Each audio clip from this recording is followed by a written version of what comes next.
Newton का सार्वत्रिक गुरुत्वाकर्षण का नियम।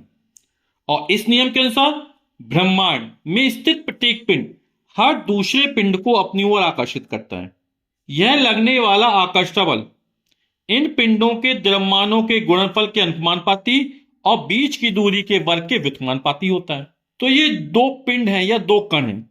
पहले वाले का द्रव्यमान m1 मान लिया और दूसरे वाले का m2 मान लिया। क्या कह रहा है? ब्रह्मांड में स्थित प्रत्येक पिंड हर दूसरे पिंड को अपनी ओर आकर्षित करता है। यह लगने वाला आकर्षण बल F क्या है? आकर्षण बल इन पिंडों के द्रव्यमान क्या है? m1 और m2 के गुणनफल के अनुपाती और इनके बीच की दूरी कितनी मान? स्मॉल r मान ली। तो बीच की दूरी के वर्ग के व्युत्क्रम संख्या बटे में चल जाए 1/। तो जो लगने वाला बल है वो इनके बीच की दूरी के वर्ग के व्युत्क्रमानुपाती होता है।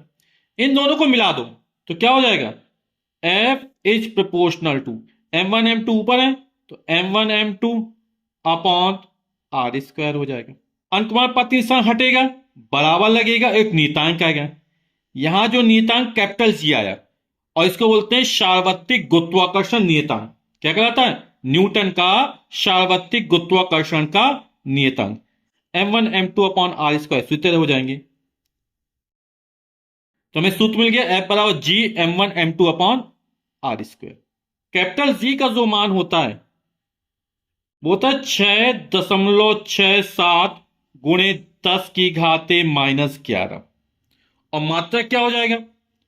जैसे g बराबर कितना हो जाएगा? इससे g बराबर हो जाएगा r स्क्वायर ऊपर जाएगा, m1 m2 नीचे आएगा। तो F r square upon m1 m2। ठीक।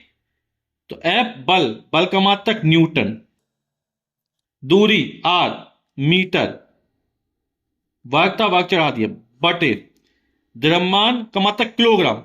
तो किलोग्राम 2 बार है यानी किलोग्राम की घाते 2 यानी किलोग्राम स्क्वायर।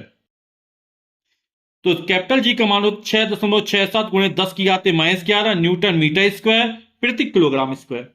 और ये जो राशि है वो कैसी राशि है? अदिश राशि है। ये जो सार्वत्रिक गुरुत्वाकर्षण नियतांक है वो कैसी राशि है? एक अदिश राशि है।